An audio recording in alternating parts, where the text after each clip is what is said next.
उद्धव से मिले फडणवीस तो वहीं संजय राउत से मिले अमित शाह। ये जो बाजा टीवी वाले आज बजा रहे हैं, इसकी पुष्टि हम लोगों ने 2 अक्टूबर को ही कर दी थी। हमारे प्रधान संपादक सुनील राउत जी ने 2 अक्टूबर को ही बता दिया था कि उद्धव ठाकरे पलटी मारने वाले हैं। आज वही बात टीवी वाले बता रहे हैं। मैं आपको बता दूं कि सीट बंटवारे को लेकर उद्धव और कांग्रेस के बीच महाभारत छिड़ा हुआ है, तो वहीं उद्धव ठाकरे के पास प्लान बी भी तैयार है। ये सभी बातें पुरानी हो गई। सर, आज क्या नया है? टीवी वाले तो वही राग अलाप रहे हैं कि पलटी मार जाएंगे उद्धव फडणवीस की मीटिंग, संजय राउत से देर रात मिले अमित शाह। ये तो बहुत पुरानी बातें हो गई। अब नया क्या है? नहीं, बिल्कुल नया बताएंगे दर्शकों को। लेकिन जो सुबह से टीवी जो गाना गा रहे हैं टीवी वाले, उस गाने को मैं रिपीट कर दूं। ये गाना हम 2 तारीख को बजा चुके हैं। चैनल पर जाकर दर्शक देख सकते हैं कि आधी रात को संजय राउत के साथ कैसे संजय राउत ने जेपी नड्डा के साथ कैसे मुलाकात की थी। ये गलत चल रहा है मामला। अमित शाह से मुलाकात नहीं हुई है, जेपी नड्डा से मुलाकात हुई थी। कितने बजे मुलाकात हुई, पता क्या था, सब कुछ आप देख सकते हैं। वो हमने बताया था। फडणवीस के साथ उद्धव ठाकरे की मुलाकात हुई है, ये बात सही है। दोनों नेताओं ने मुलाकात की थी और उस मुलाकात के बताए जा रहे हैं ये मायने थे। ये प्रपोजल जो गया था ये उद्धव ठाकरे की ओर से गया था कि हम जी मिलना चाहते हैं। दरअसल उद्धव ठाकरे जान चुके हैं, ये मैं पहले दिन से आपको बता रहा हूं कि लोकसभा चुनाव के बाद जिस तरह के नतीजे आए हैं और जिस तरह के उद्धव ठाकरे की पार्टी को सीटें मिली हैं, उद्धव ठाकरे समझ गए हैं कि उनकी जो जमीन है उसको हथियाया जा रहा है। और हथिया कौन रहा है? कांग्रेस। उद्धव ठाकरे के कांधे पर सवार होकर कांग्रेस अपनी जमीन वहां मजबूत कर रही है। लोकसभा की सीटें सबसे ज्यादा कांग्रेस पार्टी ने जीती है। दूसरे नंबर पर शरद पवार और तीसरे नंबर पर उद्धव ठाकरे रहे।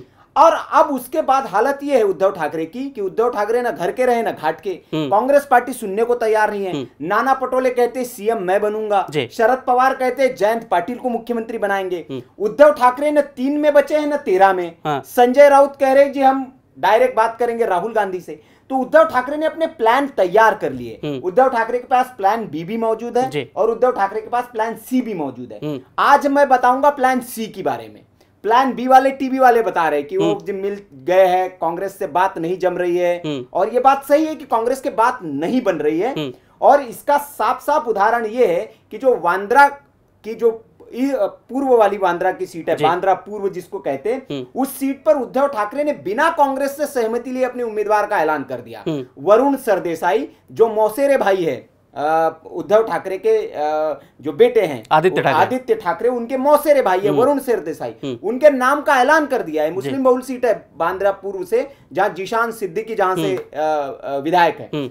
कांग्रेस वहां से उम्मीदवार अपना लड़वाना चाह रही थी और उद्धव ने बिना सहमति बनाए टिकट का ऐलान कर दिया, वहां पर उम्मीदवार का ऐलान कर दिया कि वरुण सरदेसाई वहां से उम्मीदवार होंगे। खटास की शुरुआत यहां से हो गई। उसके बाद विदर्भ की कई सीटें जिस पर एक मत नहीं हो पा रहे हैं, वो उद्धव भी वही सीटें चाहते हैं, शरद पवार भी वही सीटें चाहते हैं, कांग्रेस भी वही सीटें चाह रही है और उसी पर यह सारा महाभारत छिड़ा हुआ है। उससे आगे की बात यह है कि कल रात की मैं सिनेरियो आपको बताऊं। कल जो बैठक हुई है, मुंबई का एक बड़ा होटल है, उस होटल में 10 घंटे तक बैठक चली है कांग्रेस के नेताओं की, उद्धव ठाकरे और शरद पवार के नेताओं के। 10 घंटे बैठक चली है। लेकिन उस बैठक में कोई उसका सार नहीं निकला। बैठक का कोई, जो कहते हैं ना दही है जब मथा जाता है तो घी उसमें से निकलता है, घी भी कुछ नहीं निकला। वो सब रायता फैल गया वहां बैठक में। उसके बाद उद्धव ठाकरे तनातनी में बैठक छोड़ के निकले। उन्होंने सब अपने पार्टी नेताओं को एक मैसेज डाला और मातोश्री पर एक आपात बैठक बुलाई। कल रात को मातोश्री पर आपात बैठक हुई है और उस आपात बैठक में उद्धव ठाकरे ने एक प्रस्ताव रखा अपने नेताओं के सामने कि क्या अब बहुत हो चुका है, अब कांग्रेस की राह छोड़ देनी चाहिए और हमें अकेले चुनाव लड़ना चाहिए, या हमें क्या प्लान बी और प्लान सी अपना एक्टिवेट करना चाहिए। तो ये खबर जब कांग्रेस के नेताओं तक पहुंची तो रमेश चेन्नीथल्ला जो प्रभारी बनाए गए कांग्रेस पार्टी की ओर से, वो भी मातोश्री पर गए भागे भागे। उद्धव ठाकरे को उन्होंने मनाया कि भैया अभी धीरज रखिए, 1-2 और मीटिंग करते हैं, हो जाएगा रात को ही। हाँ, रात को ही। ये सब रात का अपडेट मैं आपको बता रहा हूँ। रमेश चेन्नीथल्ला है, वो गए। लेकिन उद्धव ठाकरे जो है वो मन बना चुके हैं अपना। अंदर की खबर मैं आपको बताऊं कि वो मन बना चुके हैं और वो क्योंकि कांग्रेस जो प्रेशर पॉलिटिक्स कर रही थी, हरियाणा के बाद उद्धव भी समझ चुके हैं कि कांग्रेस में भी दम बचा नहीं है। हम अगर कांग्रेस के साथ आ जाएंगे तो ऐसा नहीं है कि बहुत कुछ बदल जाएगा, और भारतीय जनता पार्टी अपनी दिनों दिन मजबूत स्थिति किए जा रही है। तो अब उद्धव ठाकरे के पास प्लान बी भी मौजूद है। तो ये प्लान बी का हिस्सा बहुत दिनों पहले से एक्टिवेट हो चुका है। जो आज टीवी वाले बता रहे हैं ये बहुत पुरानी बात है और सही बात है। उसके आगे की बात मैं आपको बताता हूं कि एक और वीडियो हमने किया था हमारे चैनल पे, दर्शक जाके देख सकते हैं कि आधी रात को 2 मीटिंगें हुई थी और उस मीटिंग के सूत्रधार थे अनंत अंबानी, जिनकी शादी में सारा पूरा गिरोह पहुंचा था नेताओं का। वो अनंत अंबानी रात के 12 साढ़े 12 बजे के आसपास मातोश्री जाते हैं और वहां से निकलकर 1:30 बजे के आसपास वर्षा बंगला जाते हैं, जो माफ करिएगा जो एकनाथ शिंदे का आवास है उस पर जाते हैं। तो वो भी हमने बताया था कि ये कोशिश है और वो कोशिशें चल रही है और ये सारा प्रपोजल उद्धव की ओर से दिया जा रहा है। आज प्लान सी बताइए दर्शकों का, उद्धव का प्लान सी क्या है? प्लान सी पे मैं आता हूं। खबर अंदर की जो ये है कि अगर कांग्रेस पार्टी के साथ नहीं बनती है बात उद्धव की और भारतीय जनता पार्टी भी अगर उद्धव को नहीं अपने साथ लेती है तो क्या करे? उद्धव ने सारे पत्ते अपने ओपन रखे, कांग्रेस पार्टी इनकी बात सुन नहीं रही है, इनको सीटें देने को तैयार नहीं, मुख्यमंत्री का पद देने को तैयार नहीं। भारतीय जनता पार्टी से भी डील चल रही है, लेकिन भारतीय जनता पार्टी, एकनाथ शिंदे को मनाना है आपको, एकनाथ कैसे तालमेल बनेगा, क्या शिवसेना एक होगी, बहुत सारी बातें और शॉर्ट टाइम है, टाइम बचा नहीं है ना। तो अगर ये गणित नहीं बैठ पाता है तो फिर Uddhav Thackeray plan C activate करेंगे। प्लान सी ये है कि उद्धव ठाकरे अकेले चुनाव तो लड़ेंगे नहीं, और उद्धव ठाकरे जान रहे हैं कि अभी हिंदुत्व वाला वोट बैंक उनसे लगभग कट चुका है और वो शिफ्ट हो चुका है उद्धव एकनाथ शिंदे की ओर। तो उद्धव ठाकरे की जो छवि है लोकसभा चुनाव के बाद, वो सेकुलर नेताओं वाली छवि है।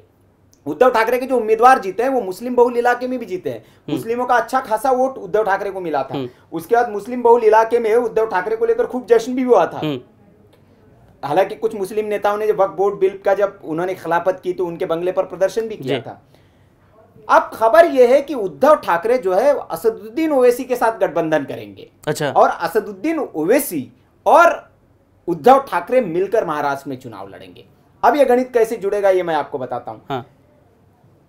औरंगाबाद से असदुद्दीन ओवैसी की पार्टी के पूर्व सांसद इम्तियाज जलील साहब, उन्होंने कांग्रेस पार्टी को लगभग 3 बार, कांग्रेस पार्टी को, शरद पवार को, महाविकास आघाड़ी को पूरे लगभग 3 बार लिखित में प्रपोजल दिया कि भाई साहब हमें अपने साथ ले लीजिए, अगर इस सरकार को हमें सत्ता से हटाना है तो आपका हमारा साथ रहना जरूरी है। और हमारा जनाधार है औरंगाबाद धुले वाला जो क्षेत्र है, वहां पर हमारा जनाधार है। तो उस क्षेत्र की 6 सीटें उन्होंने मांगी थी कि 6 सीटें हमें दे दीजिए, हम इन 6 सीटों पर महाविकास आघाड़ी के तहत लड़ेंगे। लेकिन कांग्रेस पार्टी और शरद पवार की ओर से इनको इंटरटेन नहीं किया जा रहा है, जिसके बाद इम्तियाज जलील का गुस्सा भी फूटा था कि ये लोग चाहते ही नहीं है कि ये सरकार हटे और इनकी हट धर्मिता की वजह से फिर ये सरकार आ जाएगी। अब ये नहीं भी ले हमें तो भी हम साथ लड़ेंगे। अब जो नई खबर आई है कि इम्तियाज जलील ने, चूंकि वो जान रहे हैं कि भैया उद्धव ठाकरे की भी बातचीत नहीं बन रही है, तो उद्धव ठाकरे को एक लिखित प्रपोजल दिया है कि भैया हम मिलकर इस चुनाव को लड़ेंगे। और उद्धव ठाकरे भी जान रहे, क्योंकि उनके जो वरुण सरदेसाई है जिनको उतारा गया है बांद्रा पूर्व, वहां वो मुस्लिम बहुल इलाका है, वहां पे मुस्लिम बहुल सीट है वो, तो इनको भी वोट चाहिए। और तो असदुद्दीन ओवैसी के साथ इनका टाई अप हो सकता है। ये प्लान सी है। अगर कहीं कुछ बात नहीं बनती है तो उद्धव ठाकरे अपना प्लान सी एक्टिवेट करेंगे और असदुद्दीन ओवैसी और उद्धव ठाकरे, फिर उद्धव ठाकरे सारे महाराष्ट्र में अपने उम्मीदवार उतारेंगे। और जो कुछ सीटें हैं, जो औरंगाबाद के क्षेत्र की जो सीटें जो मांग रहे हैं असदुद्दीन ओवैसी, जहां उनका जनाधार मजबूत है, वहां पर उनको सीटें देंगे और ये आपस में मिलकर चुनाव लड़ेंगे। और 1-2 छोटे दलों से इनकी बातचीत चल रही है और वो सारे मिलकर ये एक नया तीसरा गठबंधन आपको देखने को मिलेगा वहां। ये प्लान है उद्धव ठाकरे का। और उद्धव ठाकरे भी अपनी ओर से पूरा दबाव बनाने की कोशिश कर रहे हैं इस वक्त कांग्रेस पार्टी पर कि हमारी जो बातें हैं आप हमको दरकिनार नहीं कर सकते, हम बड़े भाई की भूमिका में ही रहेंगे, आप हमको छोटे भाई की तरह मत देखिए। शिवसेना के सांसद है सर प्रियंका चतुर्वेदी, कांग्रेस पार्टी से आई है शिवसेना में, अभी उद्धव गुट में है। और प्रियंका चतुर्वेदी का एक बयान काफी वायरल हो रहा है। प्रियंका चतुर्वेदी से एक निजी कार्यक्रम में पूछा जाता है, पॉडकास्ट में, कि आपका महान नेता कौन है, फेवरेट नेता कौन है, ग्रेट लीडर कौन है, तो नरेंद्र मोदी का नाम लेती हैं। तो ये जो सुर बदल रहा है, ये जो लगातार बयानबाजी मोदी जी के पक्ष में उद्धव गुट की तरफ से दिया जा रहा है, ये कहीं एकनाथ शिंदे का गुट और उद्धव गुट एक साथ तो नहीं आ जाएंगे चुनाव में? मैं क्या कह रहा हूँ, 2 अक्टूबर का दर्शकों को हमारा वीडियो देखना चाहिए। ये जो सारा जो गाना बज रहा है, इसके सारे सुर कहां से फिट हो रहे हैं, हमने उसमें बता दिया है। ये एक लंबी प्रैक्टिस है नीतीश, रातों रात चीजें नहीं होती है पॉलिटिक्स में।